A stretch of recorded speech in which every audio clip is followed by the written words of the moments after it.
Oke, selamat datang kembali. Akhirnya kita sampai di penghujung seri ini ya. Sebuah perjalanan yang kan kita mulai dari pertanyaan yang kelihatannya simpel banget. Siapa sih yang lagi baca ini? Dan sekarang setelah 4 bagian, nah kita sampai di pertanyaan pamungkas. Pertanyaan yang mungkin paling bikin kita garu-garu kepala. Langsung aja ya, kita bahas. Ini dia pertanyaannya. Kalau ini, sang saksi itu, memang selalu ada, nggak pernah berubah, dan hadir di setiap momen, kok kita nggak ngelihatnya sih? Kenapa rasanya pencarian ini kadang sia-sia? Jujur aja ya, kalau Anda ngerasa frustrasi soal ini, tenang. Anda nggak sendirian. Justru ini pertanyaan yang paling wajar dan paling penting. Dan untuk menjawabnya, kita perlu mundur sedikit, lihat lagi jejak yang udah kita lewati. Karena jawabannya sebenarnya tersembunyi di dalam semua pertanyaan yang udah kita ajukan sebelumnya. Semuanya berawal dari sini kan? Pertanyaan sederhana yang justru membuka semuanya. Saat Anda membaca tulisan ini, siapa sebenarnya yang sedang menyadari kata-kata ini? Lalu kita lanjut ke momen-momen yang hampir itu. Ingat, saat nama kita dipanggil atau pas baru bangun tidur, ada sesuatu yang menyaksikan, hadir sekejap sebelum pikiran kita mengambil alih. Siapa itu? Terus, kita ketemu sama paradoks jari yang menunjuk. Setiap kali kita bilang ini, selalu ada yang menunjuk. Tapi anehnya, si penunjuk itu sendiri nggak pernah bisa ditunjuk. Dia itu transparan. Dan yang terakhir, kita merasakan ada sesuatu yang konstan. Di tengah tubuh yang menua, pikiran yang berubah, dunia yang bergerak, ada satu saksi yang nggak pernah ikut berubah. Nah, semua pertanyaan ini numpuk.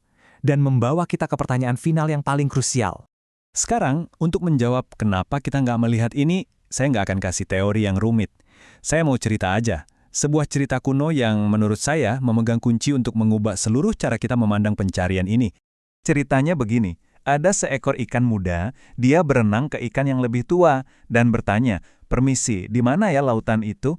Ikan tua itu jawab, "Lautan? Ya ini tempat kamu berada sekarang." Si ikan muda lihat sekelilingnya, terus bilang, "Oh ini kan cuma air, aku tuh lagi nyari lautan." Cerita yang sederhana banget tapi di dalamnya ada semua jawaban yang kita butuhkan. Nah, ini dia intinya. Si ikan nggak bisa lihat lautan karena dia terlalu dekat. Dia ada di dalam lautan itu sendiri. Lautan itu bukan objek yang bisa dia lihat dari jauh. Lautan itu adalah medium dari seluruh kehidupannya. Sama persis seperti kita. Kita nggak menyadari kesadaran karena kita terlalu dekat dengannya. Kesadaran bukan objek yang bisa kita amati, tapi dialah sang subjek yang sedang mengamati. Jadi pertanyaannya, kenapa kita bisa lupa sama sesuatu yang sebenarnya nggak pernah kita tinggalkan? Ada 3 sebab utamanya. Dan ini bukan salah kita, bukan kegagalan personal. Ini cuma konsekuensi alami dari kondisi kita sebagai manusia, sama seperti kondisi si ikan di dalam air. Oke, kita bedah satu-satu ya. Pertama, yaitu tadi, terlalu dekat. Sama kayak ikan dan air, ini adalah medium pengalaman kita, bukan objek di dalamnya. Kedua, kita terlalu sibuk. Perhatian kita itu terus-terusan ditarik keluar sama drama dunia, pikiran, emosi, kerjaan, semuanya. Kita terlalu fokus sama ombak sampai lupa sama lautannya. Dan ketiga, ini yang paling penting, kita salah identifikasi. Kita mengira diri kita adalah pikiran itu, perasaan itu, peran-peran yang kita mainkan, dan kita lupa kalau kita adalah sang saksi yang netral di baliknya. Sampai sini mungkin kedengarannya kayak masalah yang rumit ya. Kayak kita ini terjebak. Tapi justru disinilah letak perubahan perspektif yang paling besar. Ini semua ternyata bukan berita buruk. Sama sekali bukan. Ini bukan masalah yang perlu dipecahkan. Fakta bahwa kita tidak melihat ini bukanlah sebuah kekurangan atau kegagalan yang harus kita perbaiki. Sebaliknya, ini adalah kabar baik yang hanya perlu kita sadari. Kenapa kabar baik? Karena ini artinya Anda nggak perlu melakukan apa-apa. Anda nggak perlu mencari kemana-mana, Anda nggak perlu menjadi orang lain. Anda cuma perlu mengenali kembali siapa diri Anda yang sejati di sini saat ini juga.